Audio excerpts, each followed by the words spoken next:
When has a joke gone too far? Is it when you fly 15 people from all over the world to New York City to make 5 video games over 48 hours all because of a single tweet? Yes, obviously yes, yes. This December, our comedy drawing sister site, Drawfee, had the pleasure of hosting a 48-hour game jam, where 15 incredibly talented developers teamed up to make some wild video games. And who's to blame for all of this? Well, that would be Rami Ismail, game designer and one half of independent Dutch studio Vlambeer, independent game developer Adriel Wallach, and, Twitter. Adriel started watching Drawfee on her free time and was a big fan of the channel and then got Rami into it. I showed Rami a few episodes and we just had a good time watching them, especially the ones about game design and stuff like that. They were clearly not game designers, but they really loved games. Rami had tweeted about how much he liked Drawfee and he liked our banter and stuff like that. Oh, hey, the guy that made Ridiculous Fishing likes Drawfee. That's awesome. Rami made casual mention that Drawfee should host a game jam based on their comedy drawing videos. Big mistake. That made all of us at the office very excited because we love Vlambeer and the games. I remember talking to Drawfee and you all being like, you know, I know this was a joke tweet, but are you guys serious? We were serious. Throwing common sense straight into the garbage can, we insisted on making this a reality. Adriel took pity on us and offered to assist in organizing. I also run a giant game jam that happens every year on a train, so I have the organizational experience of making game jams and making games and making all that happen. So we helped the Drawfee crew set all this up. After finding sponsorship from our lovely friends at Crunchyroll, it looked like this could actually happen. A 48-hour straight game jam where teams would make up original games inspired by Drawfee ideas, all live streamed to the internet. With Adriel's help, we grabbed 5 team captains. Jolie Menzel, the lead narrative designer at Ubisoft San Francisco, who most recently shipped South Park: The Fractured But Whole. Teddy Deef, a creative director at Square Enix Montreal and co-designer on Hyper Light Drifter. Jerry Bellick, an independent game designer and professor of game design at Miami University in Oxford, Ohio. Jared Huntley, a game developer and software engineering instructor. And Joe Fu and Conrad Kraling, 2 halves of Pillow Fight Games who most recently shipped Ghosts of Miami. Next, team captains picked their team members. While some were coworkers, others had never met before. As indies, most of us are really isolated. Stuff like this is like a time when we can actually meet Twitter friends who have been Twitter friends forever. Gabrielle and Jerry had never met before this. We kind of met on like a Skype right before like I joined the team and stuff like that, just to make sure hey, who are you? And like we're gonna make a whole game together over a weekend, which is like kind of exciting. Zach and I haven't actually worked together on a project. We've known each other for, a couple of years. This is the first time we're working on a team together. It's an honor getting to meet people and just understand that these people aren't just voices on the internet. They've got projects and personalities. I feel like game jams are the great equalizer, if that makes sense. Like everybody is in the same situation, making something from nothing. On Friday night, they were just ideas, but like Sunday, there'll be a bunch of different games that didn't exist before. With the members in place, Caldwell, Nathan, Julia, and Jacob of Drawfee subjected the team captains to recording game concept creation videos. Normally doing a game jam starts with like 12 hours of just figuring out what you're making. And with this game jam, the developers had a lot of time and space. The teams arrived at the venue on a Friday evening and showed off their game ideas to one another. And 48 hours later, they'd have to show off a game. The ideas were drastically different. The only unifying factor was their origins and strange Drawfee ideas. As most Drawfee videos go, the concept just got weirder and weirder. There are no dogs in this world, so that's a bit confusing. There could be dogs, they're just like gigantic. Oh my god, that's terrifying. Dogs are like a menace. It just kept snowballing into this more ridiculous kind of premise. Jolie's team, Highly Visible Ninjas, began work on a game called KICKIN, Choose Your Destiny. It was described as Fire Emblem meets Chips Challenge meets a whole bunch of shoes. Drawfee's Julia Lepetit assisted on art. I love working on new things and new projects, and it was great to work with people who knew exactly what they were looking for. I really like Julia's art style, so when she did our concept video, I'm really trying to actually keep her style in the game. As I add more content, I'm actually trying to kind of ape her style. Some concepts changed quite a bit. In those first crucial hours of the game jam, the World Tree's god-busting game, Godbuster, became ZODIAC Mall Ball. We started with this video about killing gods and collecting them as pins on airships in a JRPG format, and then immediately we departed to that, so we've ended up at rollerblading mall game. It's called ZODIAC Mall Ball, and there's just such a really visually pleasing aesthetic style to it, and just the way the characters move on their roller skates looks really fun. World Tree's team members, Jenny and Ethan, met in the middle of their two art styles. I'm sure I'm not gonna win. It's a 4-player split-screen competitive game, and so I'm very much looking forward to losing. But later... Nathan up the stairs! Goodbye, everybody. Don't let Nathan lie to you, he's good at video games.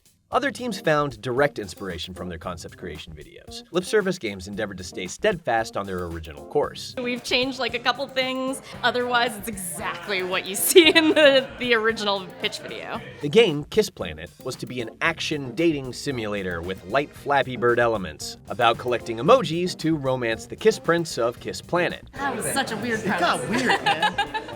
It feels really bad when I say it out loud. Yeah, I kind of hate it already. But that's what we're going to be making, and you'll get to see it in 48 hours.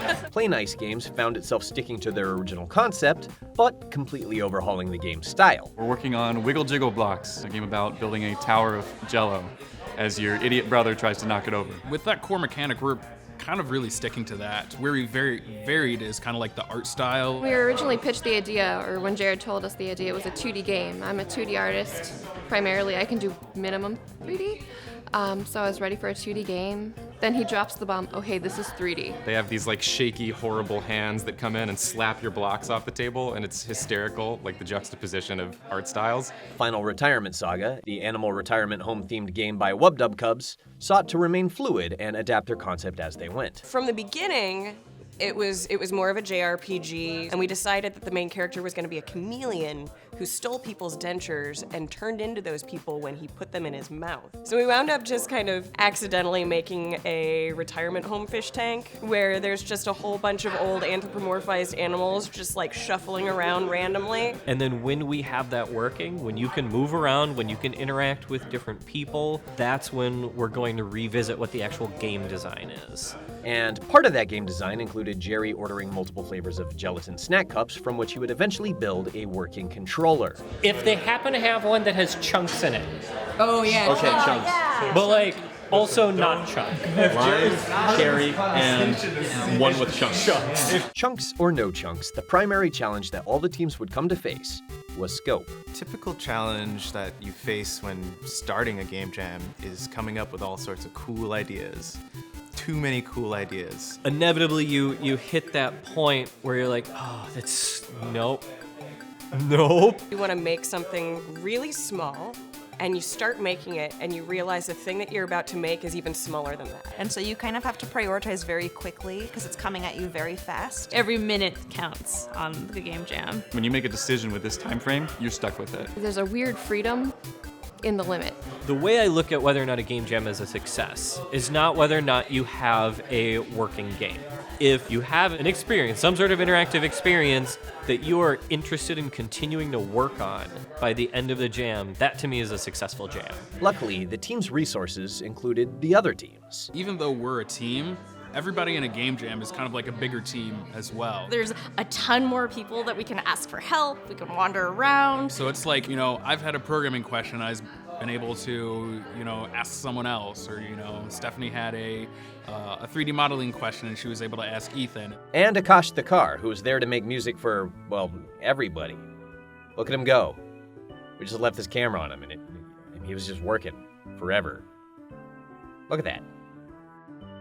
The Drawfee illustrators also made themselves available to the developers, and they were quick to find that in a lot of ways, maybe they weren't so different. Game jams can be kind of improvisational, and you're kind of discovering the game as you're building it. You might say, normally I'd consider that a bug. I'm just gonna roll with that, and maybe we make that part of the lore. There's a very improvisational aspect to that, which is very much also what Drawfee is. It's just like, oh, we're just making this up as we go along. When they make a little mistake, they laugh about it and then work with it. I've been super excited to see the Wiggle Jiggle blocks coming along, just because it's so funny in motion and in action. Joe and Conrad's game, the Kiss Planet one, that's one that I actually got to make some assets for, so I'm really excited to see how those look. It's amazing having kind of a front row seat to seeing these games just spring up whole cloth.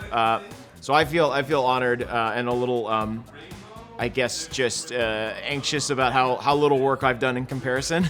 But while Caldwell was slacking, the home audience watching Drawfee's live streams of the Game Jam were able to help the teams out with fresh ideas. One of the things that was really nice was for the developers to just have some time to sit down with the stream, like have fun with the community. The Drawfee community is one of the nicest communities I've ever seen online. I'm one of the people sitting closest to the stream console, and we've gotten so many good ideas from like the YouTube comments on our initial video and just people talking in stream. There's a lot of like assets in the game that are from fan collaboration. So many little jokes just happened during the event. Like Adriel has suggested a rainbow gradient for every single thing that was drawn in the entire Game Jam.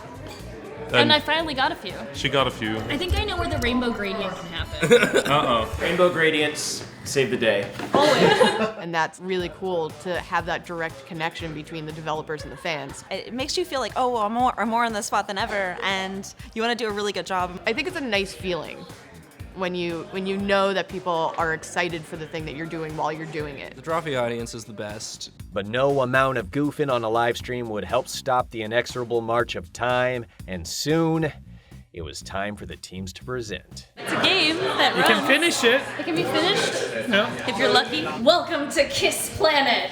Lipservice was first with Kiss Planet. You have a flirt meter in the upper right-hand corner. Your little ship can only communicate in emoji, so you have to collect a matching color of emoji to please the Kiss Prince. So you want to reply negatively to negative statements.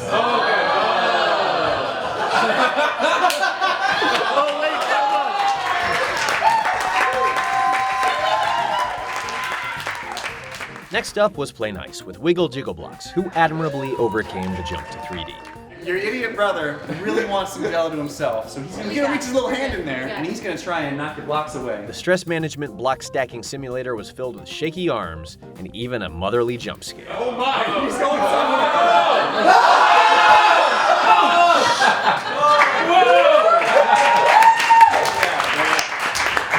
Final Retirement Saga was next to present, blowing the minds of the home audience with its zany visual style and even zanier sticky controller. Started here.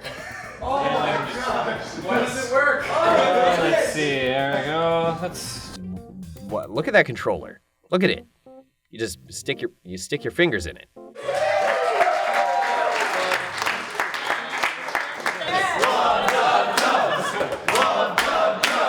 After nearly needing to be physically pulled away from putting polish on their game, the World Trees presented ZODIAC Mall Ball. Basically, you're going to be running around feeding tokens to the mall gods and earning cool pins that give you power-ups. What began as a turn-based airship game had emerged from its glorious cocoon as a mythic sci-fi rollerblade arcade machine token dunking game, which most notably, again, Nathan lied about being good at. And finally, after dramatically overcoming a last-minute technical issue, highly visible ninjas made their project super visible for all to see. So, because this is a game jam, our game hella broke, so we're playing it in the editor.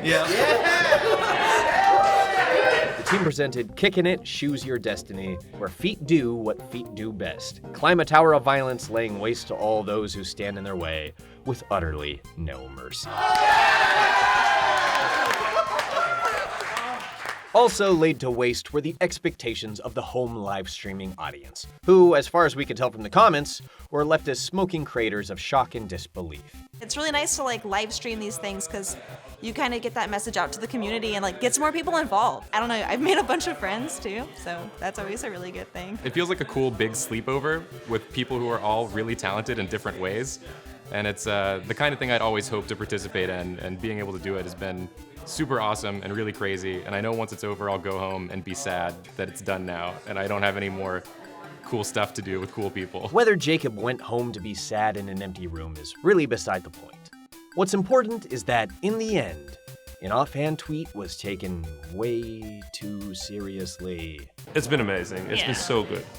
This was a beautiful disaster. It was a beautiful disaster. It's just beautiful disaster. It's just everything is chaos and on fire, and it's great. Yeah. Yeah. And for that, we are sorry. We're sorry.